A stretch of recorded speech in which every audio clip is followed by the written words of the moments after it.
Welcome back again, guys. It's Kasim. I hope you're doing okay. I hope you're doing well. I hope 2023 is treating you all right. In this video, I wanted to talk about, are you the greatest? Just to give you some kind of context, I was recently reflecting on greatness. I saw the Bob Marley trailer, a Bob Marley movie trailer came out. And I was also doing a workshop in which I was using a Muhammad Ali poster. And it really got me thinking about greatness because I feel like both of these two individuals achieved greatness in their lifetime. And I made some notes on this as I was reflecting on it in my journal. And I thought that I would share them with you. I hope that they can add some value to you. Maybe they can get you to start thinking about greatness and what you define it to be and what your thoughts are on it. But the first thing that came up for me as I was thinking about greatness is that all of us have greatness. And I feel like a lot of us don't actually realize this. And the reason why we don't realize this is because I think a lot of us are scared that if we allow our own light to shine, then it's gonna diminish other people's light. And I remember, I think it was Miriam Williamson who wrote a poem that went something like this: "You shine, you shining bright. Who am I?" Oh, I cannot remember the exact poem, how it went, but it went something like, it was in the movie Coach Carter, but it went something like, you playing small does not serve the world. There is nothing enlightened about shrinking so that other people will not feel insecure around you. We were all meant to shine as children do, and as we allow our own light to shine, we unconsciously give other people permission to do the same as we are liberated from our fears. I know I butchered that, and you're probably saying, Kasim, that's not how it goes. But I think you understand what and you get the context of, and give me some grace here, you get the context of what I'm trying to articulate and trying to say. All of us in one way or another do have greatness. And the thing about it is that the greatness is trapped inside of us. And I'll talk a little bit about this in a second, but it's something that has to actually be activated. It isn't something which is naturally manifested. Is something that involves activation. You've got to actually do stuff. There is a process that is involved. But going back to the point of all of us having greatness, a lot of us, I think because we feel like we've been damaged by life, because we've been damaged by trauma, because we've been damaged by betrayal, because we've been damaged by the fact that we have felt not enough, that we have felt insufficient throughout our lives, many of us can go through life believing that we are not worthy, that we can't be worthy because of our failures, because of our insufficiencies, because of our deficiencies. And I would share with you that one of the things that I've come to learn in my own life is that no one's perfect. Everyone has issues, everyone has problems, and all of us on the other side of that coin have strengths. All of us have gifts, all of us have leanings. And the issue that I think happens a lot with greatness is that a lot of the way greatness looks, or certainly the leanings or strengths or the gifts that we have, many of them can look very much like other people's, and therefore we feel like, why would I go ahead and activate or do anything about let's say our gift is singing. It's like there are so many singers out there, are so many people out there who can make music, who can produce music. Why would I go ahead and do it? There's nothing different about me. But in reality, one of the things that I think is the process that as men particularly we have to go through is that we have to go through a process where we come to realize that what we've gone through and what we've experienced and what we know is unique to us. And a part of that is that we sometimes have to have a little bit of grace, and we have to leave a little bit of white space, and we have to have a little bit of perspective, and you have to live life a little bit, and you have to do that thing which I know many people don't like to do, which is comparison. And sometimes you do have to compare yourself and see reflect and see how far you've come and see how other people just don't have the same privilege or the same opportunity as you do. And then you've got to look at that and say, actually, I've been given this incredible opportunity through, maybe let's say I've got another 10 or 20 or 30 or 80 years on this planet. I've got this opportunity, this time, to be able to manifest that greatness that I have inside of me. And so one of the things I guess that I would encourage you to do, and this is your life so you can do whatever you want, is I would encourage you to really start to think about, what do you have to offer this planet? Because there is something, and if you are listening to me and you're saying, Cass, there is nothing that I can offer this planet, I'm nothing, I feel like I'm not enough, I feel deficient, I feel like there's something wrong with me, I would share with you that one of the things that I learned when I was training to become a counselor is that you cannot become a counselor unless you've gone through shit. In fact, I was recently watching the Wakanda Forever trailer, and one of the things that is said in that trailer is, only people who have suffered can be great leaders. Only people who've gone through stuff can be great leaders. Only those who've lost, only those who've gone through grief, only those who've been betrayed, only those who haven't had things work out for them, who haven't had privilege, who haven't been given a helping hand can be truly great leaders, right? And I honestly believe that, because every single person that I've ever met in my life who is a great person, who's achieved great things in their life, who has got this energy, this vibrancy, this light, all of them have suffered, all of them have endured, all of them have had hardships in their life. And what I would share with you is, they got to a point in their life where they were like, okay, life has been shit, I've been dealt this hand, but what am I actually going to do with it? How am I going to take what I've been given, manifest it in such a way, structure it and box it up in such a way that I can make use of it, whether that be useful use in terms of getting my own self out of this shitty situation, so that I can be the first in my family to not end up in poverty again. Maybe I can be the first in my family to not be involved in this dysfunctional emotional cycle that every single one of my family is involved in. Maybe you might be the first person to become a millionaire, the first person to own your own house, the first person not to live in a council estate, the first person to go to therapy, the first person to find love, right?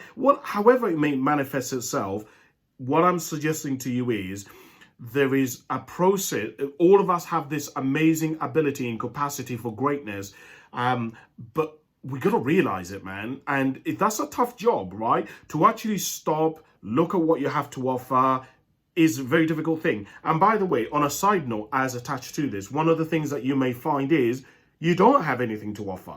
In which case, if you're finding that you don't have anything to offer, my recommendation to you is acquire what you want to acquire. Because I remember I was watching this trailer many years ago with Elton John. I can't remember the exact movie, but it was the Elton John movie. And in that trailer, one of the black actors said, sometimes you have to kill who you were born to be so that you can birth and become who you want to be. Sometimes who you want to be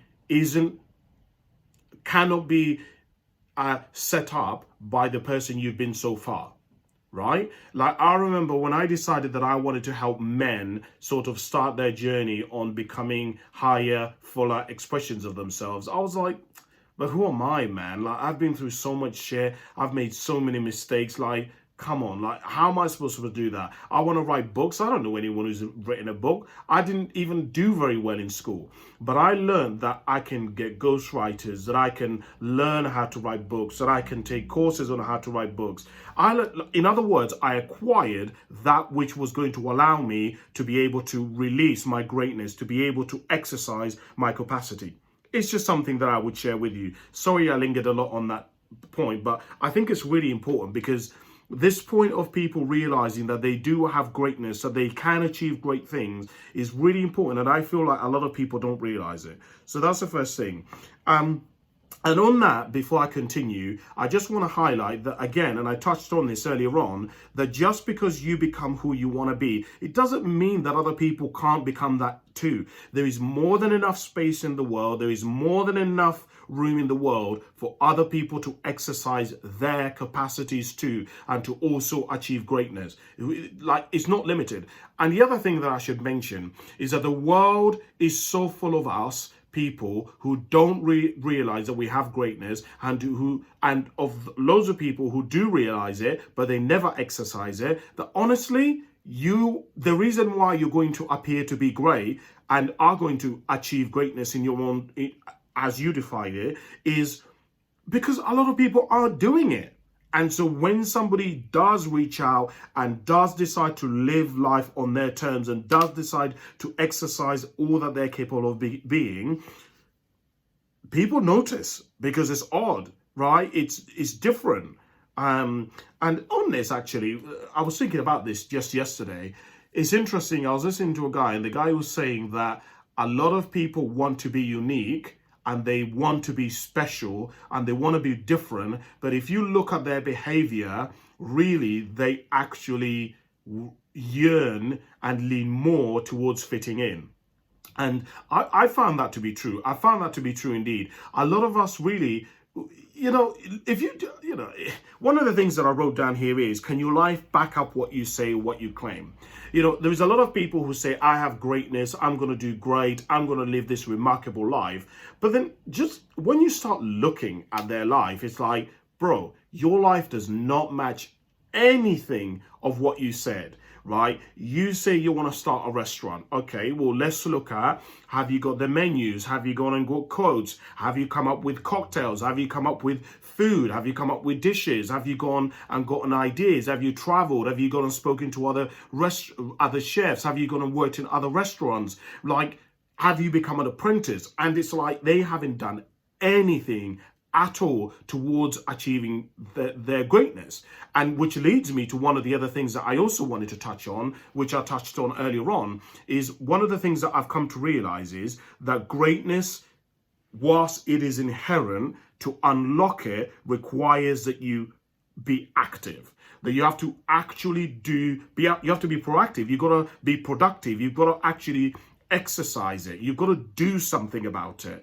And so much greatness is laying dormant with people because a lot of people don't really ever exercise. They don't do anything. And part of this, and this was one of the other notes that I wrote down here, is that a lot of us don't want change or don't want reinvention. A lot of us don't want to, and I'm not talking about this as if I'm better than anyone, by the way. I'm talking about this because this was what I went through. I began to realize in my own life as I've been growing and developing, and time has been passing by and I'm getting older, I began to realize, Kaz, the things that you are saying and your life, a lot of it is incongruent. A lot of it, there is no consistency with what you're saying.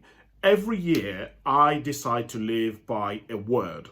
Okay, so every year at the beginning of the year, I choose a word that I basically want to have at the center of my life. And for the last 3 years, the word that I have lived by is the word integrity.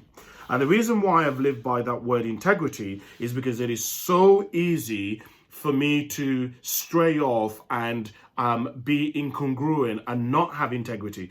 Basically, integrity simply means that what you say and what you do, your words and your actions match. They are congruent. They gel together. They make sense. And a lot of us, if you look at our life and what we claim, well, I've got to tell you that a lot of our life doesn't really match. A lot of our life isn't really congruent. And what I would share with you, and is something that I would encourage you to think about, is it better to make one or two, to spend, let's put it like this. If in my case, like for example, me, as somebody who wants to write books, is it better for me to spend every single day 10 minutes trying to write my book, every single day, 7 days a week, or try to spend 5 hours every day or 3 hours every day trying to write that book, but I fail 6 times out of the 7 days? I would suggest and would say that it is much more better, both psychologically, both in terms of leadership, both in terms of momentum, both in terms of habit, for me to spend 10 minutes every day writing as opposed to trying to reach for the 5 hours, right? And what I would share with you is, if you are somebody who is realizing that you would like to achieve greatness in your life, and you're somebody who would like to go out there and exercise all of your capacities, I would share with you that, man, you've got to do something. Like, you've actually got to be proactive. You've actually got to do, like, you've got to manifest. You've got to, like, be active. You've got to move and go out there and be productive in order to actually get that which you envision in your head to become a reality. I just want to say that, right? And one of the other things that I wrote down here, which was attached to that, is I feel like part of the reason why so many of us struggle with greatness is because of time.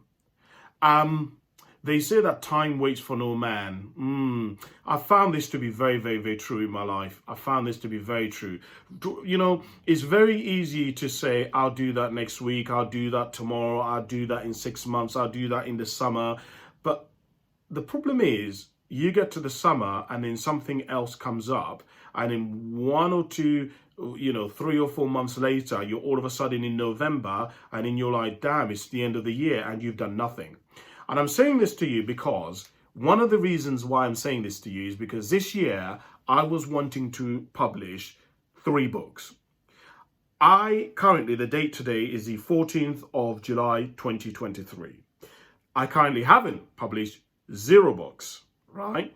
And part of the reason why that is because I had a new job, and because I had a new job, I didn't want to I basically wanted to focus on it, and so it's meant that I had to put a lot of time. Then I was training to become a counselor, and I had to do loads of essays, so that took up a huge amount of my time, writing 3,000-word essays. And so all of a sudden it's got to like July, and I've realized I haven't actually done any of the stuff that I wanted to do, and it's taking time. Like, it's the books that I wanted to release, just I haven't done them, basically. And I would share with you that I think there is a proclivity, and there is an easy get out to just basically try to say, well, since I haven't done it and I've tried for like 3 years, I might as well give up. I'm saying to you, don't give up. I'm saying to you, give it another go. I'm saying to you that life is going to get in the way, and you have to look at prioritizing your life, and you have to look at balancing your life, and you have to look at actually putting things into place that you say you want to, that are really important to you. And I guess, this is actually part of it. I wrote down here that you can overcome your adversities, right? The will to live. I was recently listening to Freud. And Freud is, by the way, was sort of a famous counselor. I believe he was a psychiatrist, actually. And Freud wrote down about what he called the force of life. The force of life, basically, it just means that if you... So have you ever noticed sometimes in a road which has got like cracks in it, you'll sometimes see a plant shooting through the rock or something like that, or through the tarmac, and you wonder, my God, how is it doing that, right?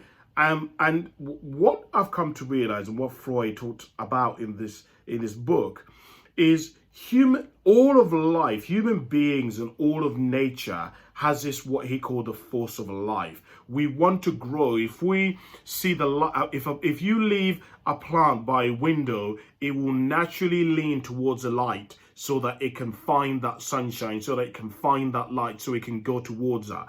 And human beings were like that, It's interesting, as somebody who is very interested in suicide and studying suicide, it's fascinating for me to realize that a lot of people don't actually want to take their life, right? Even though people are feeling suicidal, a lot of them don't want to take their lives. There are, of course, some that do want to take their life to end it, but many people don't want to die by suicide. They want to live, but they have a lot of things that are going on in their life. They're experiencing a lot of things that are just too much for them to be able to handle, and the only option that they see as a way out to dealing with these issues is to take their own life or to die by suicide.